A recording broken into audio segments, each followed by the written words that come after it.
ಏನಮ್ಮ ಇದು? ಈ ನಿನ್ನ ಮುಖ ಕಮಲವನ್ನು ನೋಡುತ್ತಿದ್ದರೆ ಅಯೋಧ್ಯೆಯ ಕೀರ್ತಿ ಧ್ವಜವೇ ಕಳಚಿ ಅಮ್ಮ, ಸದಾ ನಿನ್ನ ಮಂದಿರದಲ್ಲಿಯೇ ಇರುತ್ತಿದ್ದ ನನ್ನ ಜನಕರಲ್ಲಿ, ರಾಮ ಲಕ್ಷ್ಮಣರಲ್ಲಿ, ಸೀತಾಮಾತೆಯಲ್ಲಿ, ನನ್ನ ಜನಕನಲ್ಲಿ ತಾಯಿ, ನನ್ನ ಜನಕನಲ್ಲಿ ಕುಮಾರ, ಇನ್ನೆಲ್ಲಿ ನಿಮ್ಮ ಜನಕ? ನಿಮ್ಮ ಜನಕ ಪರಲೋಕವಾಸಿಯಾದರು ಕುಮಾರ.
ಕಳೆಗೂ ನಮ್ಮನ್ನಗಲಿ ಪರಲೋಕವಾಸಿಯಾದಿಯಾದಂತೆ ಇದು ಇಲ್ಲಿಂದಲೇ ನಮ್ಮ ನಮಸ್ಕಾರಗಳನ್ನು ಸ್ವೀಕರಿಸು.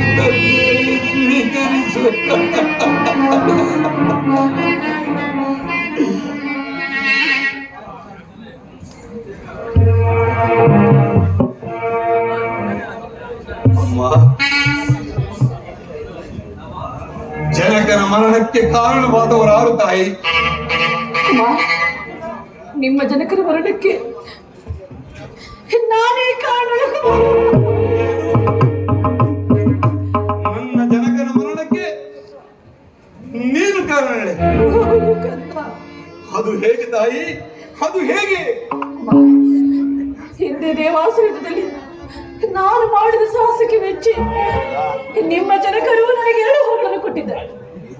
ಆ ಹೊರಗಳನ್ನು ಹೀಗೆ ನಡೆಸಿಕೊಳ್ಳಲು ಕೇಳಿಕೊಂಡೆನು ಕಂದ, ಕೇಳಿಕೊಂಡೆನು. ಏನೆಂಬುದಾಗಿ ಕೇಳಿಕೊಂಡಿರಿ ತಾಯಿ? ಮೊದಲನೇ ವರಕ್ಕೆ ರಾಮಚಂದ್ರನಿಗೆ ನಿಶ್ಚಯವಾಗಿರುವ ಪಟ್ಟಾಭಿಷೇಕವನ್ನು ತಪ್ಪಿಸಿ ಅಮ್ಮ ನಿನಗಾಗಬೇಕಂತಲೂ, ಇನ್ನ 2ನೇ ವರಕ್ಕೆ ರಾಮಚಂದ್ರನ ನಾರುಮುಡಿ ಬಿಟ್ಟು ಜಟಾಮಕಲ ದಾರಿಯಾಗಿ ಮುನಿವೃತ್ತಿಯಿಂದ ಪುರಪ್ರವೇಶವಿಲ್ಲದೆ 14 ವರ್ಷಗಳ ಕಾಲ ವನವಾಸಕ್ಕೆ ಹೋಗಬೇಕೆಂದು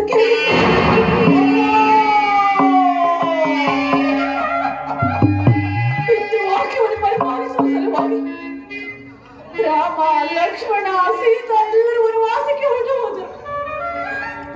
ಶೋಕದಿಂದ ನಿಮ್ಮ ಜನಕರು ಪರಲೋಕವಾಸಿಯಾದರು ಕಂದ, ಪರಲೋಕವಾಸಿಯಾದರು. ಏನು? ನನ್ನಣ್ಣ ಶ್ರೀರಾಮಚಂದ್ರನಿಗೆ ನಿಶ್ಚಯವಾಗಿದ್ದ ಪಟ್ಟಾಭಿಷೇಕವನ್ನು ನಿಲ್ಲಿಸಿ ನನಗಾಗಬೇಕೆಂತನು? ನನ್ನಣ್ಣ ಶ್ರೀರಾಮಚಂದ್ರನು ಜಟಾವಲ್ಕಲ ದಾರಿಯಾಗಿ ಪುರ ಪ್ರವೇಶವಿಲ್ಲದೆ 14 ವರ್ಷ ವನವಾಸಕ್ಕೆ ಹೋಗಬೇಕೆಂದು ಕೇಳಿಕೊಂಡವಳು ನನ್ನ ತಾಯಿ ಕೈಕೆ, ದಶರಥನ ಧರ್ಮಪತ್ನಿಯೇ.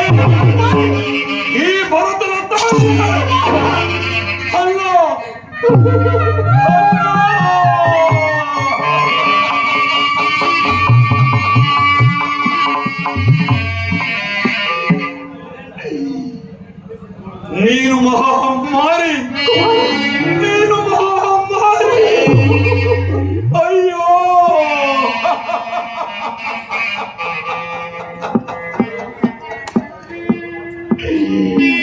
ಈ ಮಾರಿಯ ಉದರದಲ್ಲಿ ಈ ಮನುಜನ ಉತ್ಪತ್ತಿಯಾದರೆ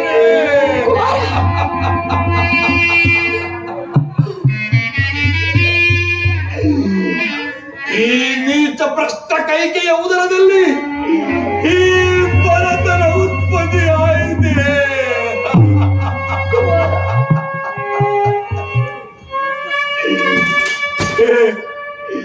ಹೇ ಪಾಪಿ ಭರತ, ನೀನು ಮಾಡಿದ ಯಾವ ಪಾಪದ ಫಲವಾಗಿ ಈ ಕೈಕೆಯ ಉದರದಲ್ಲಿ ಜನ್ಮವಿದ್ದೆಯೋ?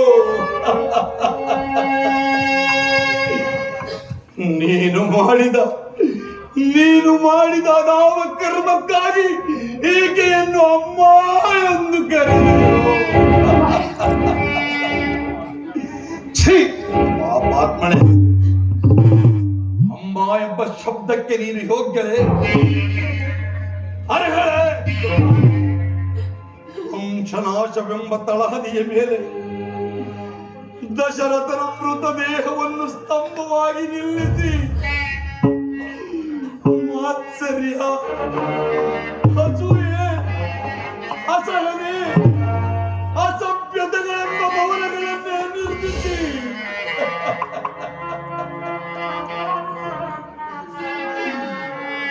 ಪುತ್ರದ್ರೋಹ, ಪತಿದ್ರೋಹ, ಸವತಿ ದ್ರೋಹ, ರಾಜದ್ರೋಹಗಳೆಂಬ 4 ಕಾಲುಗಳ ಸಿಂಹಾಸನವನ್ನು ರಚಿಸಿ ಆ ಸಿಂಹಾಸನದ ಛತ್ರದ ಕೆಳಗೆ, ಭ್ರಾತೃದ್ರೋಹವೆಂಬ ಛತ್ರದ ಕೆಳಗೆ ನನ್ನನ್ನು ಕುಳ್ಳರಿಸಲು ಬರಮಾಡಿದೆ ಏಕೆ ತಾಯಿ? ನನ್ನನ್ನು ಕುಳ್ಳರಿಸಲು ಬರಮಾಡಿದೆ ಏಕೆ ತಾಯಿ? ಶಾಂತನಾಗು ಕಂದ, ಶಾಂತನಾಗು. ಅಮ್ಮ, ಯಾರ ರಾಜ್ಯವನ್ನು ಯಾರಿಗೆ ಪಟ್ಟ ಕಟ್ಟಲು ಸಿದ್ಧಳಾದೆ ಅಮ್ಮ?